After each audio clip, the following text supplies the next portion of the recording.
I think a lot has been spoken about financial inclusion. Really, Mr. Verma, who was Joint Secretary of the Ministry of Finance,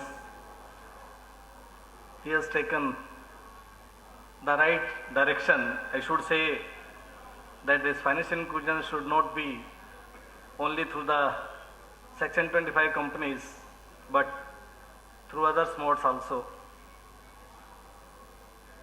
My previous speakers have said so many things about financial inclusion, what it is, and how should we carry it out.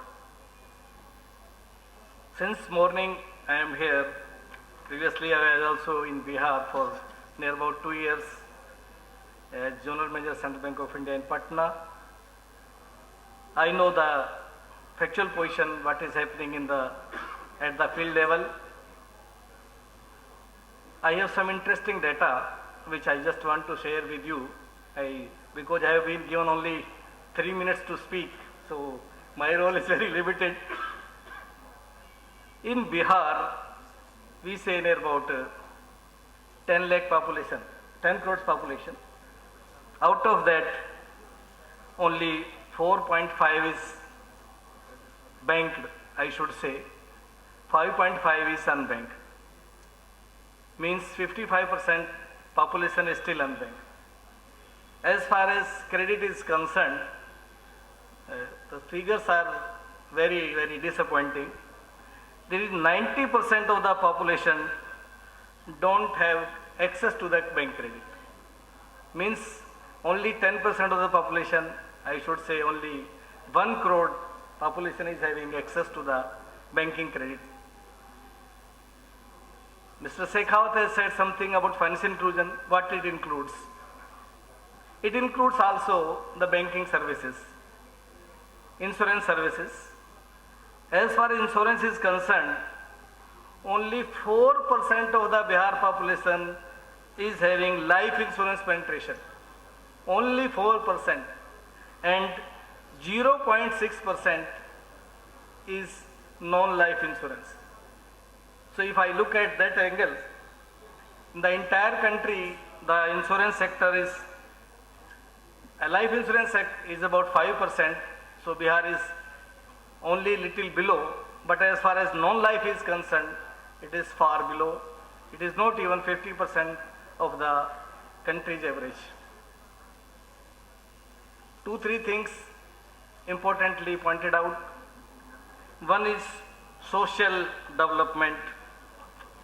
Yes, without social development, financial inclusion cannot take place. But what is the problem in financial inclusion? In spite of that, all banks have done more than what is required. Mr. Shekhawat had said that supply side is more, demand is less. Why demand is less? Because there is lack of financial literacy. In the entire state, in all the 38 districts, banks have opened financial literacy centers. Almost all the banks have opened in all the districts. All the districts there is RUDSETI, means Rural Self-Employment Training Institutes, those who are providing financial literacy and self-employment training. But unless and until we give more importance to financial literacy, the real purpose, the real aim of financial inclusion cannot be achieved.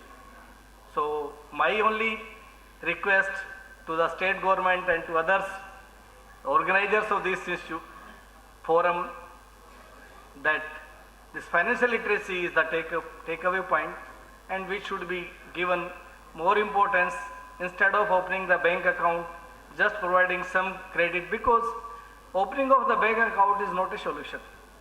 Unless end-to-end solution is provided, basically credit is provided, and the persons at the rural level, they don't know why these banks are opening these ultra small branches, why these banks are giving BC model, why these banks are giving BF model.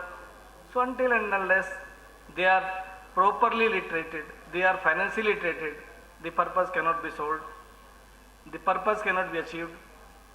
The point that financial inclusion is a good mission, yes, it is a good mission, and it has a really good market, provided we do in a systematic manner. Thank you.